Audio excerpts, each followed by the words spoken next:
This is one of my favorite stories. My mother used to read this to me when I was little, and I still have this story, and it's one of my grandchildren's favorites. It's Miss Suzy. So I'm going to read this story to you now and turn the pages and let you see all the pictures. All right, here we go. Miss Suzy.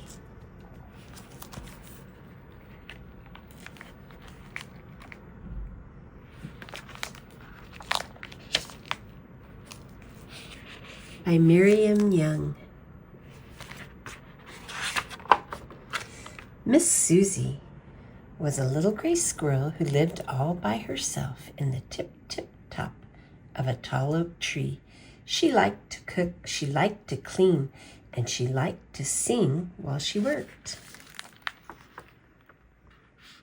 Every morning, Miss Suzy made herself a bowl of acorn pudding, and as she stirred it around, she sang, "Oh, I love to cook, I love to bake, I guess I'll make an acorn cake."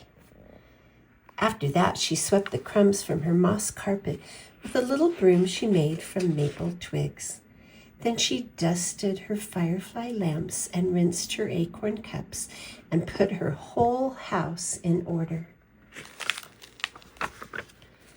At night, Miss Suzy climbed into her bed and looked through the topmost branches at the sky.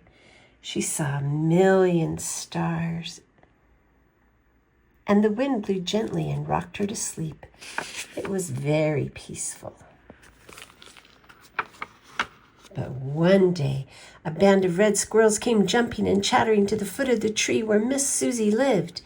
They were quarrelsome fellows and liked fighting so much they even fought among themselves.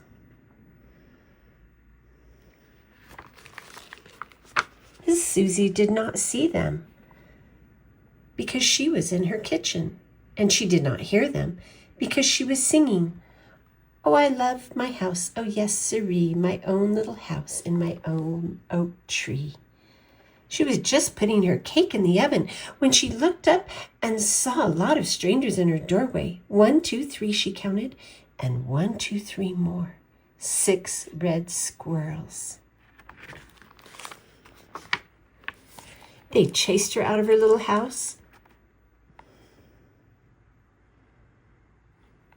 They broke her broom and threw out her acorn cups, and then they ate up her whole supply of winter nuts. Poor Miss Suzy. She didn't know where to go, and while she stood wondering what to do, it began to rain. She scampered up the nearest tree. It was a maple tree.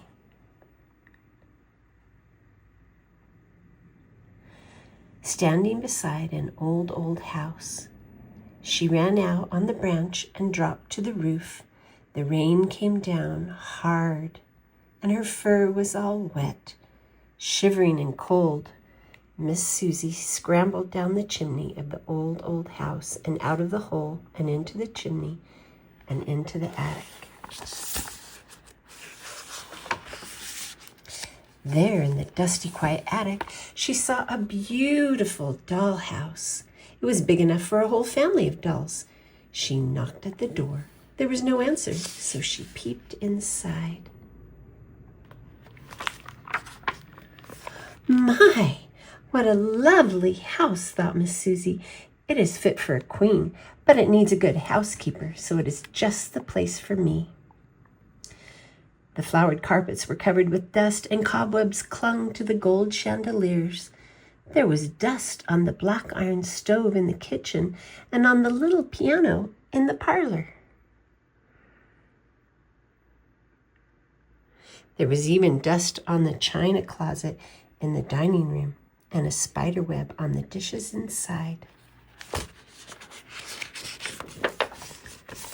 When it is cleaned, it will be a good house for the winter, said Miss Suzy to herself. But what a shame there is no one to share it with me. It is so big. So she cleaned the whole first floor, and then she climbed upstairs and cleaned the bedroom, and then she climbed into a 4-poster bed and fell asleep.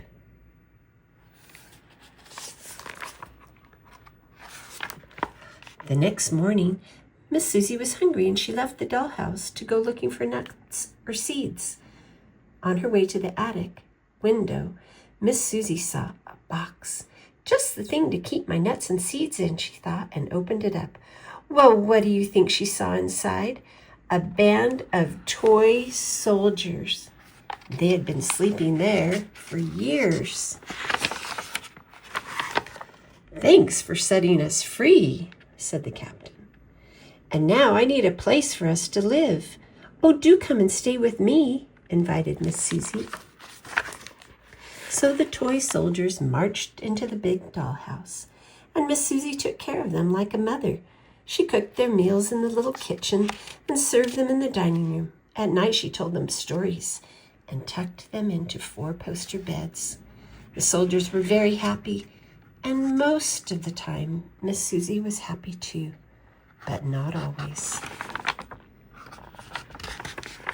Sometimes she looked at the flowered carpets and the real china dishes and the gold chandelier, and she sighed, thinking of her plain moss carpet and her firefly lamps and her acorn cups.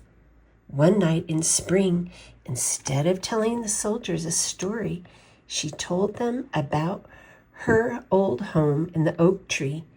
And then she told them how the red squirrels had come and chased her away, and a tear rolled down her furry cheek. Late that night, the captain woke his men and gave them their orders.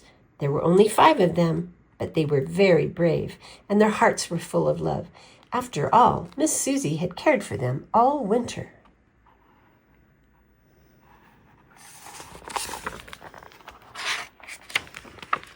They marched up to the oak tree and scaled its trunk. The red squirrels were as usual fighting among themselves. They were making so much noise they did not hear the soldiers until it was too late.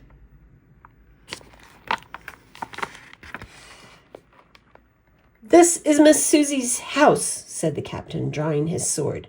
Will you go peaceably, or must we fight?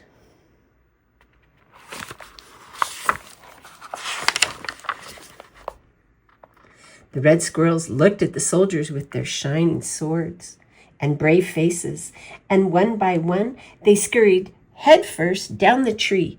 And don't come back, shouted the captain. Miss Suzy was overjoyed when she heard she could move back into the tall oak tree. She thanked the toy soldiers and made them promise to come for dinner once every week.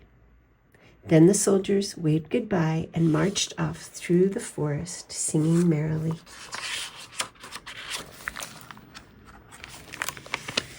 Miss Suzy had to work hard to put her old home as neat and cozy as it had been before, but she didn't mind. She made a new moss carpet and a new broom and gathered fresh acorns for cups and caught 2 fireflies for her lamps. At last she had everything in order. That night she went to bed. She was very tired, but she looked through the branches and she could see 1,000,000 stars. The wind blew gently and rocked the tree like a cradle. It was very peaceful, and Miss Suzy was very happy once more.